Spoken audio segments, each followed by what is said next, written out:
নমস্কার বন্ধুরা, সৌমিস কিচেনে আপনাদের সবাইকে স্বাগত জানাই। আজকে আমি ম্যাঙ্গো কেক তৈরি করব। আমের সিজনে পাকা আম দিয়ে খুব সহজেই ম্যাঙ্গো কেক তৈরি করে নেওয়া যায়, আর একদম কম উপকরণ দিয়ে এই কেক তৈরি করা যায়। আপনারাও এইভাবে একবার বাড়িতে ম্যাঙ্গো কেক তৈরি করে দেখতে পারেন। বাচ্চা থেকে বড় সকলেরই আশা করি ভীষণই ভালো লাগবে। ভিডিওটা শেষ পর্যন্ত দেখার জন্য অনুরোধ রইল। তাহলে চলুন দেখে নিই ম্যাঙ্গো কেক আমি কিভাবে বানাই। প্রথমেই লাগছে আম। এখানে আমি 1 বোল পাকা আম নিয়েছি। একটা আম দিয়ে খুব সহজেই ম্যাঙ্গো কেক তৈরি করে নেওয়া যায়। এখানে একটা আম নিয়ে এইভাবে টুকরো করে কেটে নিয়েছি। এখন আমি আমটা একটা মিক্সিং জারে ঢেলে একটা পেস্ট তৈরি করে নেব। এখানে একটা মিক্সিং জার নিয়েছি, এর মধ্যে আমের টুকরোগুলো দিয়ে দিলাম। এবার একটা ঢাকনি দিয়ে ঢেকে একটা পেস্ট তৈরি করে নেব। আমটা এইরকম একটা মিহি পেস্ট তৈরি করে নিয়েছি। এখন একটা বোলে ঢেলে নেব। এখানে একটা বোল নিয়েছি, এর মধ্যে আমের পাল্পটা ঢেলে দিলাম।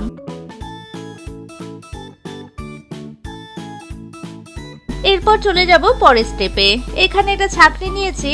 এখানে একটা কফি কাপের 1 কাপ পরিমাণে ময়দা নিয়েছি। এখানে 200 গ্রাম ময়দা আছে। আপনারা যদি চায়ের কাপ মেপে ময়দা নেন তাহলে 2 কাপ পরিমাণ ময়দা নিতে হবে। এবার এর মধ্যে 1 টিস্পুন বেকিং পাউডার দিয়ে দিলাম আর 1/2 টিস্পুন বেকিং সোডা দিয়ে দিলাম। এখন আমি ময়দাটা চেলে নেব।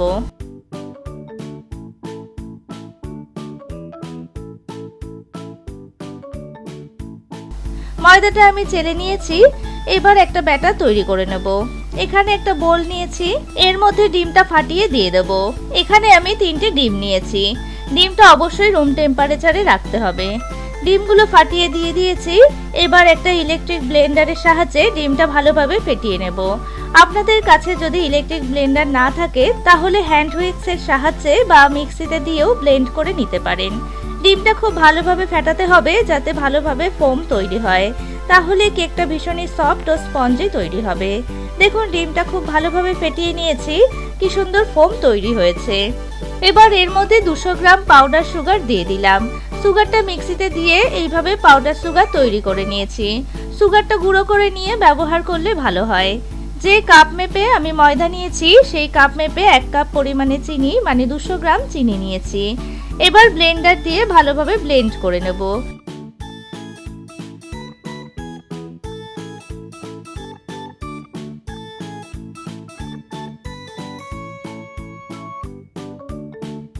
খুব ভালোভাবে ব্লেন্ড করে নিয়েছি। একটা ক্রিমি টেক্সচার এসেছে। এবার এর মধ্যে ম্যাঙ্গো পাল্পটা দিয়ে দিলাম। এরপর 1/2 কাপ পরিমাণে রিফাইন অয়েল দিয়ে দিলাম। কালারের জন্য এর মধ্যে 5-6 ফোঁটা ইয়েলো ফুড কালার দিয়ে দিলাম। এটা অপশনাল, আপনাদের কাছে যদি না থাকে তাহলে স্কিপ করতে পারেন। এরপর 1 টিস্পুন ম্যাঙ্গো এসেন্স দিয়ে দিলাম। আপনাদের কাছে যদি ম্যাঙ্গো এসেন্স না থাকে তাহলে ভ্যানিলা এসেন্স দিতে পারেন। এরপর আরো একবার ভালো করে ব্লেন্ড করে নেব।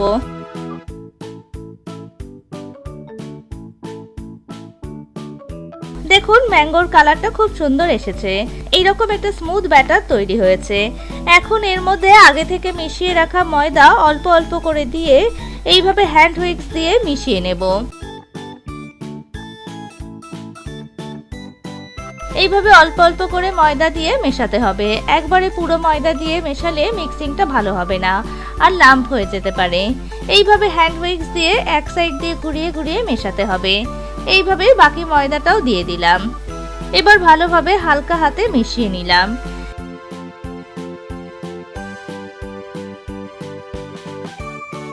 এবার এর মধ্যে রুম টেম্পারেচারে রাখা কিছুটা দুধ দিয়ে দিলাম। এবার ভালোভাবে মিশিয়ে নিলাম।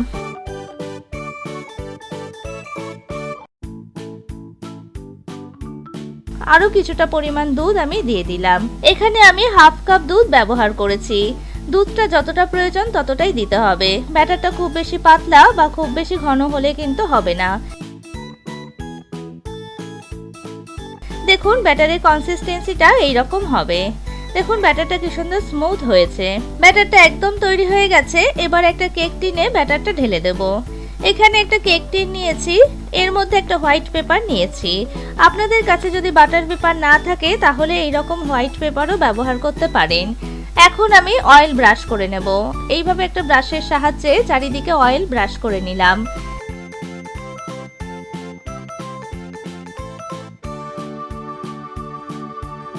এবার এর মধ্যে কিছুটা ব্যাটার ঢেলে দিলাম।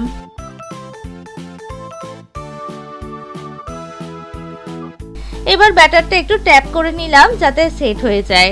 এবার উপর দিয়ে কিছুটা টুটি ফুটি ছড়িয়ে দিলাম। টুটি ফুটিগুলো আমি সামান্য ময়দায় কোট করে নিয়েছিলাম। এবার উপর দিয়ে বাকি ব্যাটারটা ঢেলে দিলাম। ব্যাটারটা একটু সেট করে নিয়েছি। এবার উপর দিয়ে আরো কিছুটা টুটি ফুটি ছড়িয়ে দিলাম।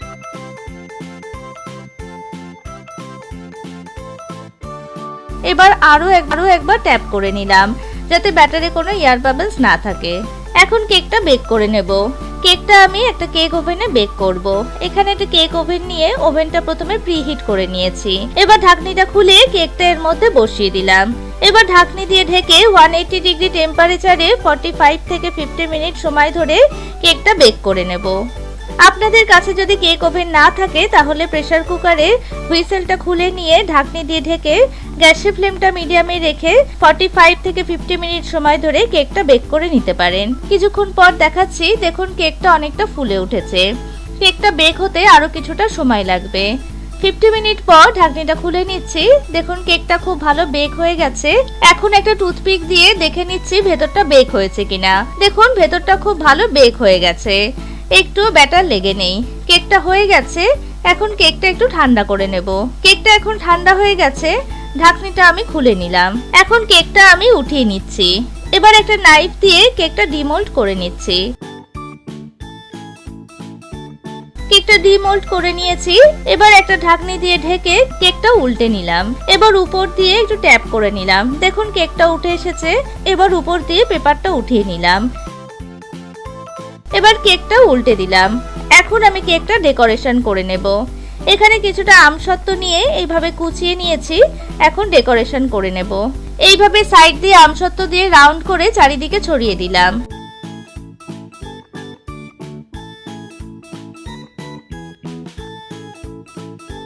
এবার মাঝখানে কিছুটা আমসত্ত্ব দিয়ে দিলাম। ম্যাঙ্গো কেকটা তৈরি হয়ে গেল। এইভাবে আপনারাও বাড়িতে খুব সহজে ম্যাঙ্গো কেক বানিয়ে নিন আর আমাকে কমেন্টস করে জানাবেন রেসিপিটা আপনাদের কেমন লেগেছে। এখন আমি কেকটা কেটে দেখিয়ে দিচ্ছি ভেতরটাও কতটা সফট হয়েছে। একটা ছুরি দিয়ে কেকটা আমি কেটে নিলাম। দেখুন ভেতরটাও কতটা সফট ও স্পঞ্জি হয়েছে। আমার রেসিপি আপনাদের কেমন লাগলো আমাকে অবশ্যই কমেন্টস করে জানাবেন। আর ভিডিওটা ভালো লাগলে একটা লাইক করবেন আর বন্ধুদের সাথে শেয়ার করবেন। আর আমার চ্যানেলে নতুন বন্ধু হয়ে থাকলে চ্যানেলটিকে প্লিজ সাবস্ক্রাইব করে নেবেন আর পাশে থাকা বেল আইকনটা অবশ্যই প্রেস করে নেবেন যাতে আমি চ্যানেলে নতুন ভিডিও আপলোড করার সাথে সাথে নোটিফিকেশন সবার আগে আপনাদের কাছে পৌঁছে যায়। আজ এই পর্যন্তই। পরে হাজির হয়ে যাব নতুন আরো একটা রেসিপির সাথে। ভালো থাকবেন, সুস্থ থাকবেন। ধন্যবাদ।